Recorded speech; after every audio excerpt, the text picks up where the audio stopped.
উত্তরায় স্কুলে মর্মান্তিক বিমান দুর্ঘটনায় নিহত ২৭ জনের মধ্যে ২৫ জনই শিশু।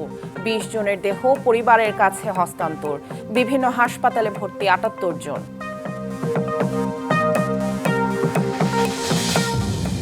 মাইলস্টোন স্কুল ট্র্যাজেডিতে কাঁদছে বাংলাদেশ। পালিত হচ্ছে রাষ্ট্রীয় শোক। স্থগিত করা হয়েছে এইচএসসি ও সমমানের পরীক্ষা।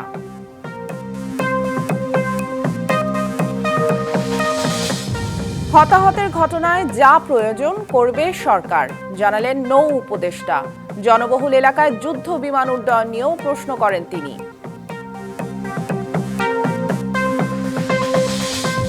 মেয়ের খবর নিতে গিয়ে দগ্ধ হয়ে প্রাণ হারালেন মা। মাইলস্টোন স্কুল ট্র্যাজেডির সাথে যুক্ত হলো রজনী খাতুনের নাম।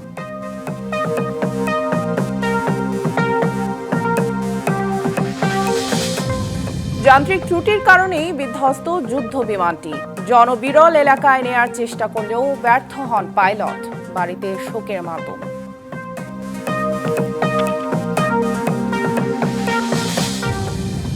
এবং বাংলাদেশের মর্মস্পর্শী দুর্ঘটনায় জাতিসংঘ, ভারত, পাকিস্তান ও মালয়েশিয়ার শোক।